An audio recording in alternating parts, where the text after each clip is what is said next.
This Jesus testimony might mess up your theology. 8 years ago, I was in East India training indigenous missionaries, and there's nothing like teaching people who have given up everything: family, friends, social status, and personal safety, all because Jesus has made them come alive in ways that most in the Western world could never understand. They're the ones that risk everything. So on the first day and after my teaching session, we broke for lunch. And food fellowship's a big deal, so students are stopping by to introduce themselves, and I asked them their story, their hopes, their dreams, and then one guy came up. Keep his privacy, which can be the difference between life and death there. I'll call him Micah. But he had this intensity, this gaze, this look of knowledge beyond his years. So I just went right to it. "Hey, Micah, how'd you meet Jesus?" "I met Jesus when I died," he said. He now had my attention. Micah said he'd been diagnosed with a weak heart early in life, but grew up in a rural but wealthy and devout Hindu home. He'd been schooled in multiple languages and was expected to go into business for his father. Never heard the name of Jesus, knew nothing of Christians, and was faithful to his gods.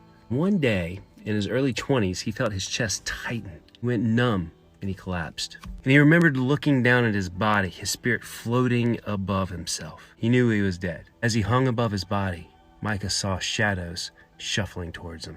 And immediately I thought of the scene from that old Patrick Swayze movie, Ghost, right? Said fear gripped him as pure darkness surrounded him, but just as the shadows reached him, Micah saw a bright light, bright as the sun. And as the light grew brighter, he saw a great body of water like the ocean, with the white light looking as if it was walking towards him upon the waves. The shadows vanished from around Micah, and Micah could make out a man within the white light, pointing at Micah's body laying on the ground. And a voice came from the light. "You are mine. My name is Jesus. Find me." Micah woke in the hospital. He'd been in a coma for days. The doctor said he had been found unresponsive in the street due to catastrophic heart failure. He was, for all intents and purposes, dead.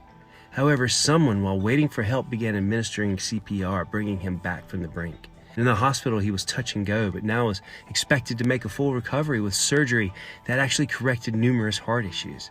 When he told me this, opened his shirt to show me the massive cross-shaped scar that ran all the way down his sternum to his lower ribs. And weeks later, he was released from the hospital. And as his family wheeled him down the street into an awaiting car, they passed a telephone pole with the poster.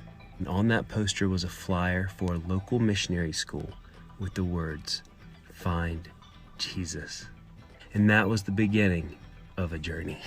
His love for Jesus cost him everything. His family disowned him, his village rejected him, and his financial future was destroyed. But he gained everything, and I had the privilege to train him. He now goes into remote villages in the darkest of places, preaching the love of Christ, sharing his story, and leading people into true freedom and love, not condemnation, not judgment or anger, but pure love. And now you've heard this story and are like, "Wow, yeah, amazing, power of God," all that stuff, right? Take a pause. His testimony brings up some testy theological issues, no? Micah had never believed in, believed on, had ever even heard the name of Jesus, and died. Micah hadn't received water baptism, prayer ministry, asked for forgiveness or remission of sins, nor had he led a life of progressive sanctification.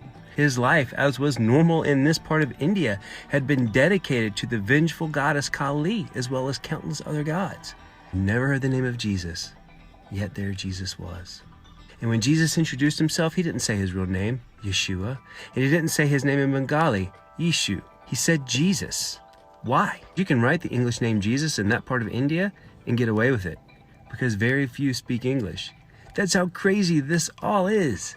And I believe every single bit of Micah's story. I was there. I felt the resonance from his very being. He had the scars to prove it, the intensity of his eyes, his faith, his dedication. These are things that will never leave me. When you meet someone who has physically met Christ, you know. It's a vibe, a frequency shift. It's looking into eyes that know so much more than these three simple dimensions we think is reality.